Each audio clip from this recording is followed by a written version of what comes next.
Is this crazy? We stand on the verge of the 4 greatest years in the history of Make America Great Again. How can you be against it? President Trump has managed to make a lot of changes to American government and the economy in this second term. But to really change laws and spending, you need Congress. Enter what Trump calls the big, beautiful bill. Welcome to Sidebar from the Washington Post. Today, we'll talk about whether it's big. The answer is clearly yes. We'll talk about whether it's beautiful. A lot of debate over that, even coming from Trump's own party.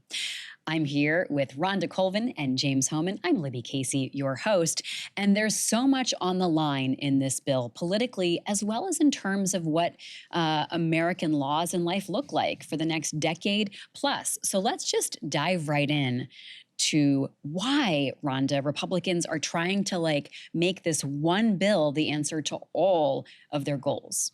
Well, I look at it in two ways. And yes, it is a very big bill. I was looking through it last night in its current standing, and it is over 1,000. Picturing it printed out in your Yes, I didn't even try printing it out. pages. Yes, it is about 1,100 pages. Back Seriously. pain. It's her furniture, basically. 1,100 pages for one of those big congressional omnibus bills is pretty short. It is. But so I can't show everyone what it looks like because it is very big.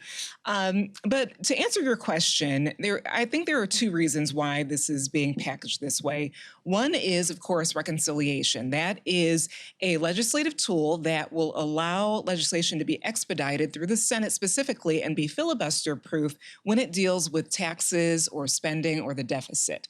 Why is that important? Why is that a tool for Republicans to use? It's important because this will allow basically a vehicle that has no input from Democrats. So they can craft something that they can push forward that would usually take a long time to negotiate and get through, or have no chance to get through if the other party is involved.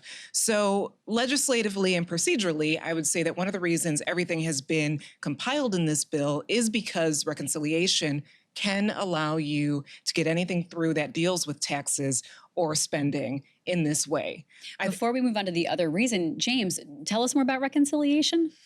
So it was passed in 1974, and originally the idea was that it was actually a way to reform, to get around the filibuster in the Senate so that you could pass something with 50 votes instead of 60 votes. And the idea of saying it could be about fiscal issues was it was intended to reduce the debt and deficit. And so it was like, we're not going to do any social policy, but anything about debt and deficit. And the same bill that created the reconciliation process also created the Congressional Budget Office as a nonpartisan scorekeeper so that you would actually have someone who could call balls and strikes, and there would be theoretically less accounting gimmickry. Now, Republicans are using it for the opposite of how it was intended. They're sort of ignoring the CBO warnings, and they're using it to massively increase the national debt rather than reduce it. Rhonda, is there more than just budget in this bill?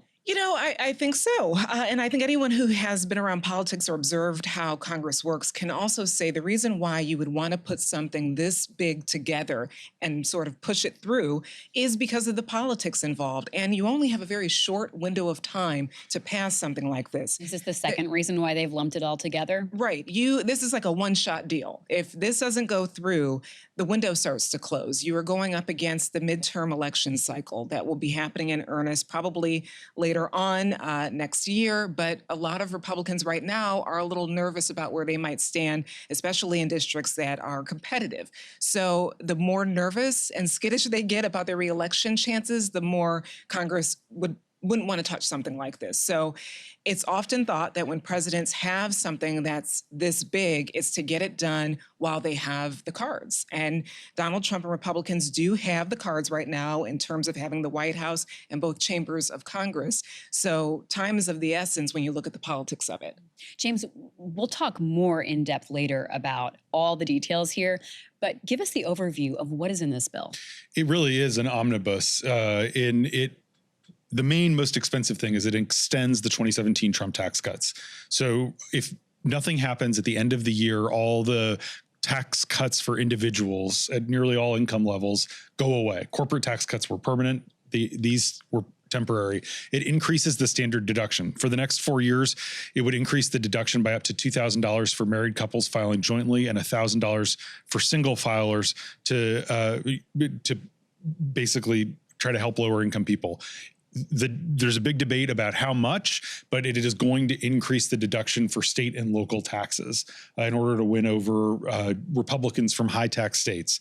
And then it's going to do a bunch of things that Trump promised on the campaign trail. It's going to exempt overtime wages from taxes through a new deduction. It's going to get rid of taxes on car loan interest up to a certain level. It's going to create a bonus deduction for seniors to try to offset Social Security.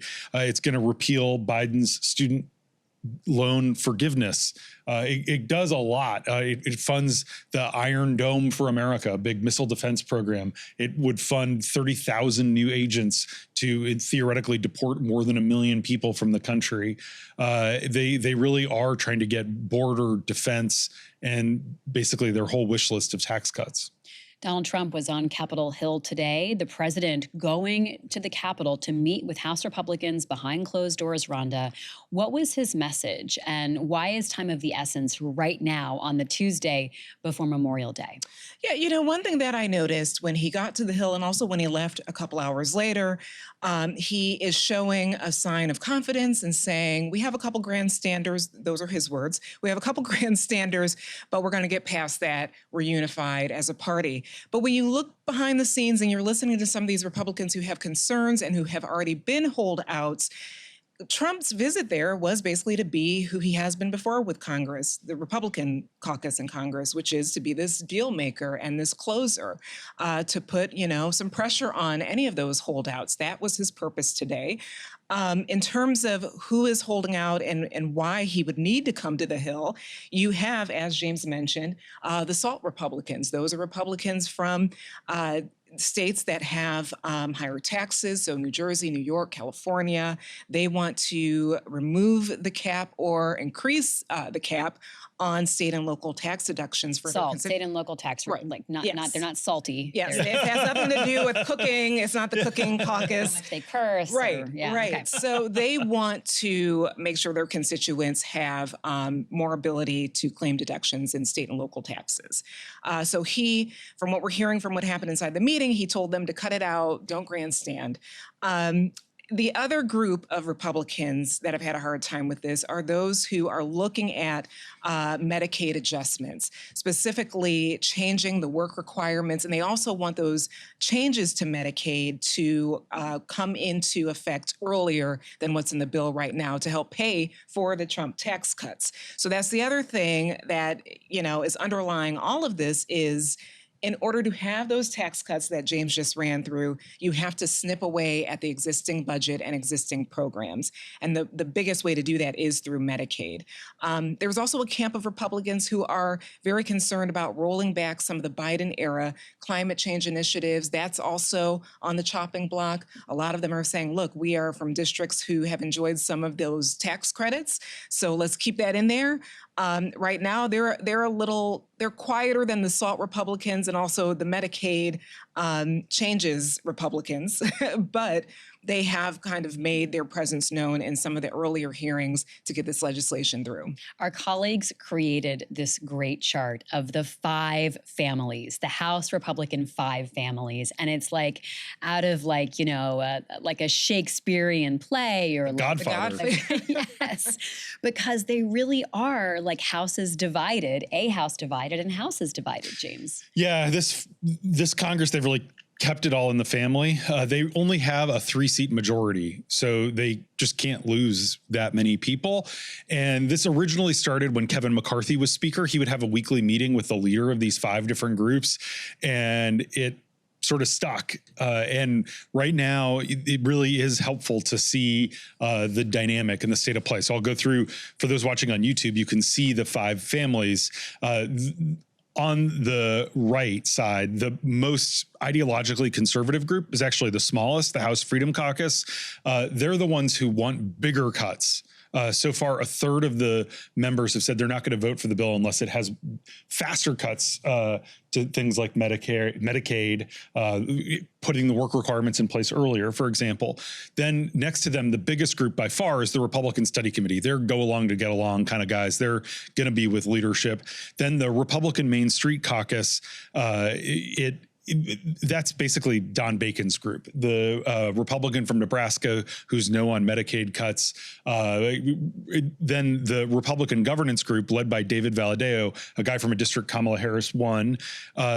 They are loyal to leadership, but of its 46 members, 10 represent districts that Kamala Harris won or that are very competitive. And so 6 of the 46 members are demanding that Johnson raise the cap on salt. So that those people are from swing districts in blue states. And then the Problem Solvers Caucus, which is actually bipartisan, they can only admit a new member when someone from the other party is willing to join. They are mostly worried about Medicaid. There was a CBO estimate that said that the GOP plan could strip 8.7 million people from Medicaid and 7.6 million more uninsured people over the next 10 years. They're from places where they just don't want that to happen. So that's sort of the very difficult balancing act that Mike Johnson has, and that Donald Trump went to the Hill. Basically, I talked to someone who was in the room, and they said it seemed like Trump was, it was like a double-barreled message.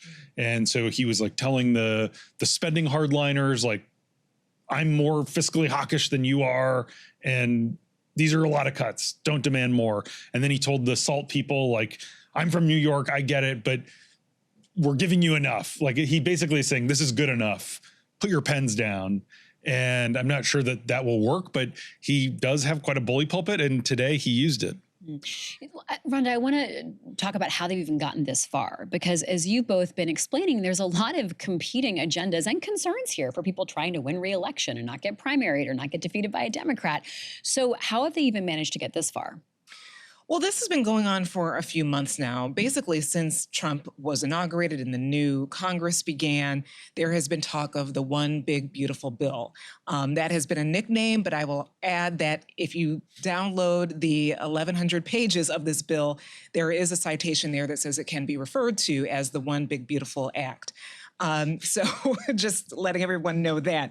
But the way they got here is because, A, the demands from Trump. He wants a legislative legacy, basically. All presidents mostly do. When they have all the cards on their sides and they're able to get something through, they want to do something ambitious. So this is, again, his one shot to do this. One of the reasons it is called the One Big Beautiful Bill is because the Senate Republicans have preferred to do any sort of work on tax cuts or changing any of the entitlement programs. They would rather do that parsed into several pieces of legislation. He instead has said, no, we're just doing this once. So this is why all of this is in there right now. And again, this has been negotiated for months at this point. I mean, we were even watching Sunday night late to see if they could even get it out of the House Budget Committee. How did they manage to finally do it? Well, they had 4 of the holdouts in that committee said that they would vote present to allow it to go forward. But here's the key that everyone needs to watch. At least one of them, as late as yesterday, is still calling this a scam. That's Chip Roy of Texas. He has been against this bill and doing it this way, but he did vote present in order just for the legislation to get out of committee. And those who voted present have basically said they just wanted some more time to discuss, but they would allow it to go through. The next step in all of this is, depending on the way you look at it, late tonight or early tomorrow morning, when the Rules Committee in the House at 1 a.m., they have a 1 a.m. hearing. So everyone set your alarms to watch this on C-SPAN. Rhonda, I'm going to read about it tomorrow. I'm going to. I don't know. I may stay up. I know you will. It may be riveting. Tell me about it tomorrow. It may be riveting because Chip Roy is also on that committee, as well as Representative Norman, who has also at sometimes been at odds with his party. That is a committee that tees up legislation to bring it to the floor. So if at 1 a.m. and going into the early hours of tomorrow morning, if they show any signs of discontent with the current vehicle, then that will tell us all we need to know about what Thursday looks like, which is the day Speaker Johnson wants this on the floor. Yeah, and I mean, one of the people that Trump called out during his meeting was this guy, Tom Massey from Kentucky, because they have such a little margin for error. And Tom Massey has basically made clear that he's not going to vote for anything no matter what. And the other guys do sort of seem like they want to get to yes. And I think Trump tried to send a powerful message by really like attacking Tom Massey directly.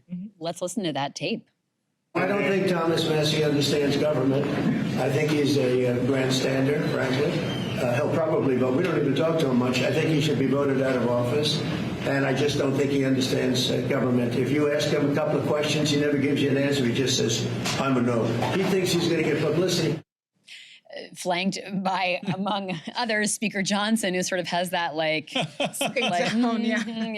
Mike Johnson wishes that Thomas Massie will run for Senate. In that open Mitch McConnell seat, he would love to get rid of him.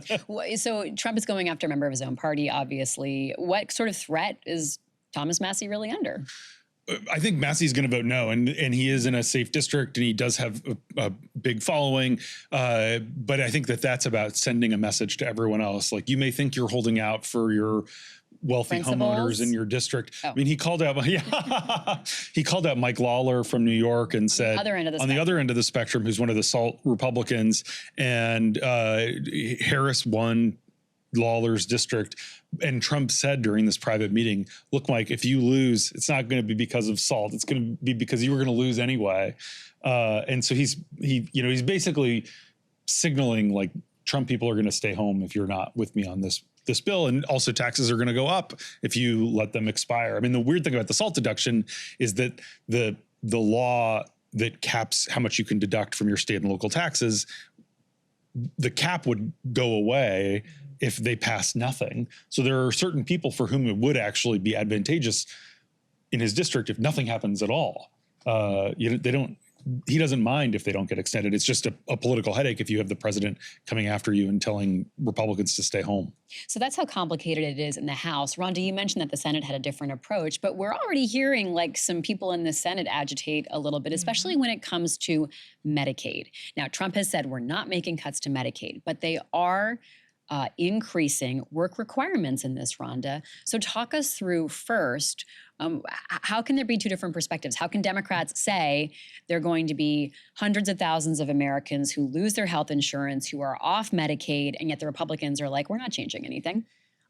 Spin and framing. It's, the eye of the beholder. So it is true that the Congressional Budget Office has determined that over 8 million Americans will no longer be eligible if Republicans change Medicaid in the ways that they're looking at. So that's something that and of course the CBO is nonpartisan. They just weigh in and crunch the numbers and tell you what's going to happen. But so Democrats are correct in that people are going to lose their health care under this. However, Republicans are framing this as we are just adjusting the program in order to give more people tax cuts. So again, it's sort of the spin that you hear from the party that wants to get something done. Let's stay there for a moment before we go to the Senate, though, because this could directly impact Trump's base, James. That's what a lot of people are saying to him. And so Trump in this meeting privately said, don't F with Medicaid. And he didn't say F. And I think, salty. It was salty. You've heard people like Josh Hawley say he won't vote for the bill if it does anything to Medicaid, because the Republican coalition has changed. A lot of their base, especially in rural southern states, really depends on the benefits that have been afforded by the expansion of the Affordable Care Act. But let's be clear, the state of the bill right now does change who qualifies for Medicaid. So Trump can say all he wants that they're not making cuts or they're not getting rid of the program, but fewer Americans would be qualified and on it. Yes, it could go way further. I mean, so the answer, of course, is yes. They're not doing what a lot of conservatives want to do, and not just the Freedom Caucus, which would be right now the federal government pays for 90% of the Medicaid expansion. And there's a lot of Republicans who say, let's reduce that to 80% or 70%. And Mike Johnson has taken that off the table because I think that is a red line for a lot of people. So what they are doing, and what does give Trump some rhetorical cover, is they're essentially making it much harder to qualify. And they're basically creating a lot of paperwork requirements. They're requiring eligibility checks. They're doing a bunch of stuff so that poor people are going to just not be able to fill out all the forms and be able to. A lot of the estimate is just that they're going to make it more onerous to get things that they would still technically qualify for. Let's talk about the Senate then, because you mentioned Josh Hawley is someone who said, like Trump, you heard him, don't mess with Medicaid. Where could this future lie in the Senate, Rhonda, if the House is able to pass this with Republicans sort of snapping in line as Trump wants? Well, this is again part of the very simple question. Right. This is again why this is taking so long for House Republicans to get this together, because that is the looming threat that they could get all of their people in line and pass this, but yet it has to go over to the Senate. And remember what we said at the beginning of the show about reconciliation. It is designed as an expedited process. However, it would require a simple majority, which is 51. There are only 53 Republican senators in the current Senate. So if just a couple of them are showing signs of wavering, that changes a lot. So what we are hearing is folks like Ron Johnson out of Wisconsin. He, I believe, recently called it the Titanic. Everyone has names for this bill, even Republicans. There's Rand Paul. There are many Republicans who are feeling like this, you cannot sell this to their constituents, and they are also going to risk the midterms if they keep doing this because of the Medicaid factor. So we, from the beginning, since Trump has been pitching this as one big, beautiful bill, we have been hearing from the Senate that they would rather do it in 2 or 3 bills instead of just one. We've heard that from the majority leader, Senator Thune. We've heard there's it so from much power Lindsey in the Graham. momentum, right? The momentum that the House now has, and that's Mike Johnson's calculation. Like, really, try to slow down this train. We're going to send it to you. Try to slow it down. I haven't really seen it ever work, and maybe I could, later in the day I might find an example. But with this current makeup of House Republicans, I don't think they've ever really been able to effectively pressure the Senate in ways that change things large scale. If the Senate says we aren't going to pick this up, figure it out, they may not say that publicly, but they will, make overtures and have behind the scenes meetings where House Republicans will know that what they're sending over there is not going to fly. So if they want to go and show the loyalty that they have often showed to President Trump, they need to figure out a way to get it past the Senate. And that is the final piece of this puzzle. We have not even talked about Democrats. Do they have any role in this right now, Rhonda? Their role is mainly, public-facing protests and going in front of the cameras saying this is, I've heard it called the one big, beautiful mess. They really can't do anything legislatively. If you think about the Rules Committee in the House that will tee up this bill and take it to the House floor, that's structured where you have 9 Republicans and 4 Democrats. So even the 4 Democrats on there can't stop that bill from moving forward. Then when you go over to the Senate, if this is a reconciliation package, Senate Democrats can't do anything about that. They can't filibuster a reconciliation bill. So really their hands are legislatively tied, but we are seeing them publicly try to raise awareness to what they think is a very concerning bill. Especially when it comes to Medicaid, Medicare, SALT, all these things that are some of the tricky issues. Thanks so much. Stay with us. We're going to talk next about Joe Biden, who is back in the news, the former president, because of a bombshell book that's coming out, as well as his recent diagnosis of prostate cancer. Stay with us.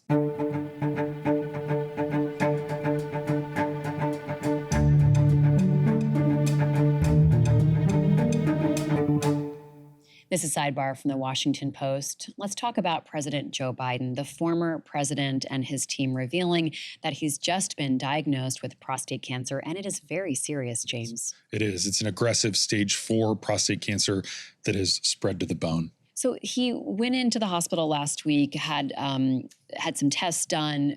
This does seem to be new information in terms of his health, but a lot of people are asking questions about how it progressed this far, how it wasn't caught earlier, and what everyone knew. Yeah, I mean, Joe Biden is not a typical patient, right? I mean, he's the president of the United States. He's vice president and senator. He has full-time medical care, and it's not clear. They won't say whether he was tested for prostate. And PSA test. There's this PSA test. It's like it's a blood test. It's not invasive, and it gives you a number on a scale from 0 to 10. And so Biden is way up there, and it is sort of hard to imagine if he did have it before and they just didn't tell us that it would have gotten this out of control, because it does seem like it will be potentially responsive to hormones and other treatments. It's not necessarily curable. It's not curable, but it is survivable. A lot of men have prostate cancer and don't die from it. It's not unusual for men over the age of 70 not to get their PSA levels tested, but as you point out, James, he is the president of the United States. Rhonda, this is also coming, this terrible news is coming at the time that this book is coming out today, Original Sin, by Jake Tapper and Alex Thompson, that claims there was a cover-up over Joe Biden's declining health and cognitive abilities.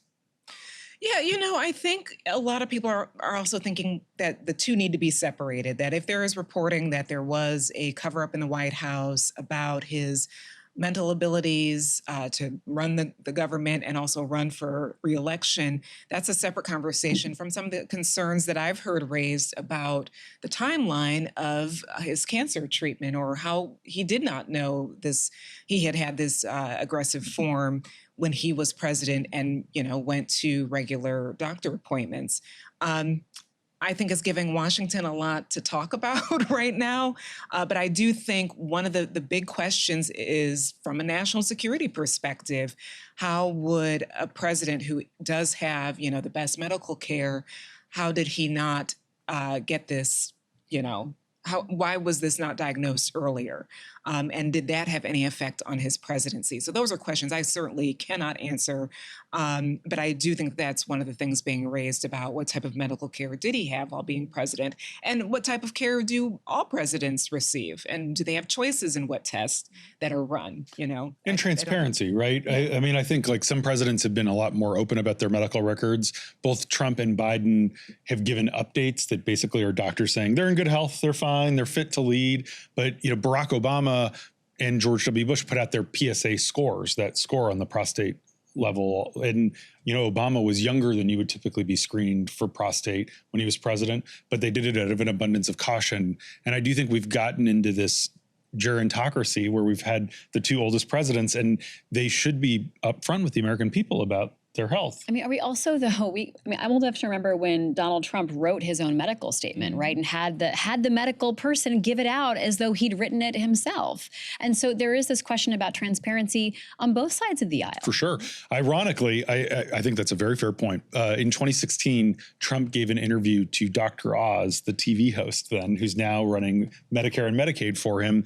And Trump brought up the PSA. Dr. Oz said, "How's your health?" And he said, "My PSA has been great. It's always the first number I ask my doctor for. I say, give me that number."